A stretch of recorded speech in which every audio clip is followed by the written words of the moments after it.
Hi, my name is Taryn Smith. I'm here at Jody's Music Shop in South Hadley, Massachusetts. Here today to talk to you about your trumpet embouchure and creating your first sounds. Now what I have here is just the trumpet mouthpiece. What I'm going to ask you to do is when you do this, hold it by just the very end with your two fingers. Right hand or left hand, doesn't matter. And before we use the mouthpiece, we're going to form the embouchure. The embouchure is the muscles and the way that the muscles are formed to create the proper shape of your lips so that you can create a proper sound on the mouthpiece and then eventually the trumpet, which we'll get to in a separate video. So what I want you to say is say just an M sound with your lips. You can vocalize it if you would like, or you can just create that shape. Just practice that with me. Try that again. Now hold it for just a few seconds. Now if you notice, the corners of your lips are firm. The center of your lips, top and bottom lip, are coming together. And what's going to happen is those lips are going to buzz together, okay? So now once we create that firm embouchure, we're going to blow air through our lips and our lips are going to vibrate. So try it with me. It's kind of like a raspberry sound if you're familiar with that.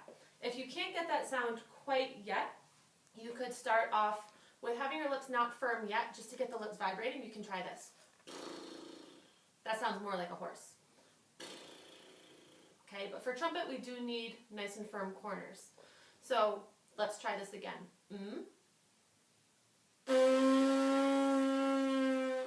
Okay, now keep on practicing that until you can get a decent sound. Maybe let it last for a few seconds. Now remember, I asked you to hold it with just two fingers, right from the very end. Okay, this is so that we don't put pressure on our lips from the mouthpiece. We want to avoid pressure because that's actually going to cut off our buzz, and we don't want the lips not buzzing because that is what creates the sound. So now, try this with me.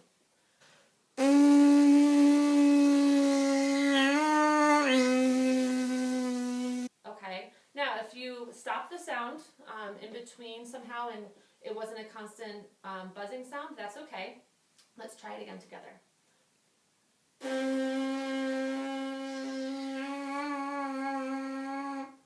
Okay, so the placement of the trumpet is going to be this is called the rim, okay?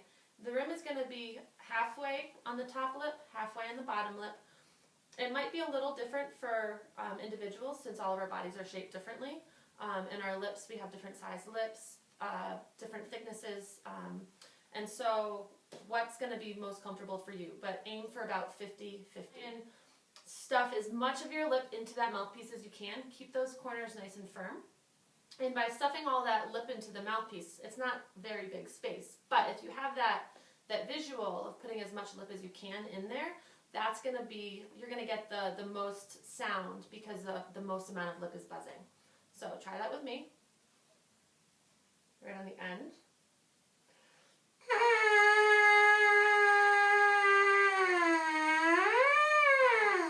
Now if you notice that time I created different types of sounds. I created middle type buzz, pitch buzz, and then I went down low and then I went back up above the middle point and I went up to a higher sound.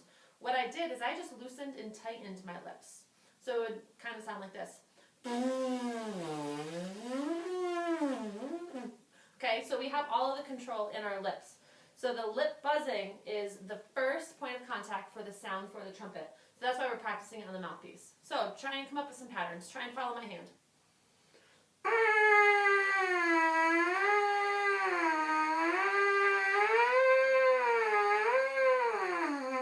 Okay, what I want you to do is make up as many combinations as you can. Just have fun with it.